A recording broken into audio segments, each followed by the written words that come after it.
In honor of February Heart Health Month, we're going to be going through a series of videos to talk about heart health, particularly heart health in women. Why? Because everybody's been talking about heart health in men for the last 50 years, and it's about time we start talking about the elephant in the room, which is heart health in women. And surprise, it's just as common as men's heart disease, but it's been ignored for a long period of time. There's a lot of great work being done in it, but we haven't made as much progress in women's health as we have in men's health.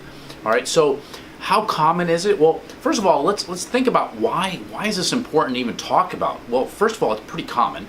Second, most of you have probably heard of somebody in your family or maybe in your immediate friends who've had heart disease, maybe even had a sudden heart attack, no symptoms before, and then all of a sudden they felt bad and then had a major heart attack and maybe even died of it. Okay, and that's one of the big problems in women's heart disease.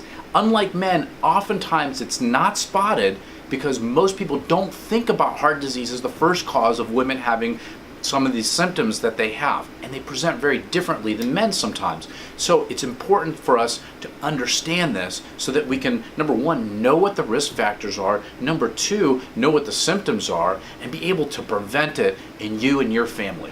All right, so how common is it? Well, about 22.3% of women who die every year die of heart disease. That means 1 out of 4 women who die are probably dying of heart disease. It is the number one cause of death. The second cause of death is all kinds of cancers, and we're talking about breast and colon and skin and cervical and ovarian. All of those combined still come out to number 2 in most populations. Now, in the South, in more Hispanic populations, number 1 is cancer, number 2 is heart disease, but it's still right up there. It's still almost 20% of women who die are going to die of heart disease. All right, so that means that averages out to about 1 woman every 1.5 minutes dying in the United States of heart disease. I mean, that's kind of a scary thought, right? And over 44 million women nationwide, that's almost 1 in 3 and 4 of all women in the United States are affected by heart disease, and they don't even know it. All right, so that means that 90% of women have 1 or more risk factor that puts them at risk for heart disease. Not everybody gets heart disease, but you can see how common the risk factors can be. 90% of women have 1 or more risk factor. Okay, so that's a scary thought. All right, so we need to be aware of what are the risk factors for heart disease so we can begin fixing them, because you don't want to be one of the people who suddenly out of the blue gets affected, because this is going to affect, obviously it affects your health.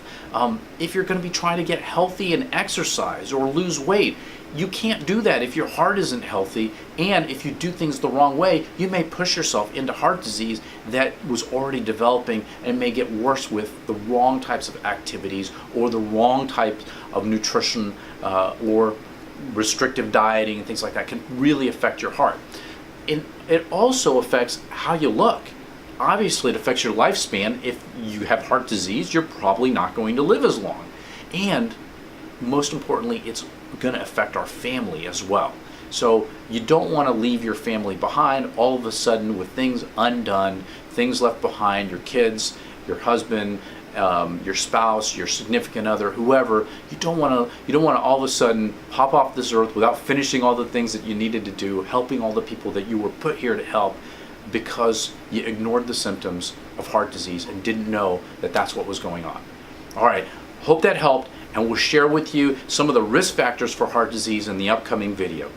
If you like this video, please like it, share it, and go to silenceyourfatgene.com to check out more tips in my new book, Silence Your Fat Gene, and we'll see you at the next video.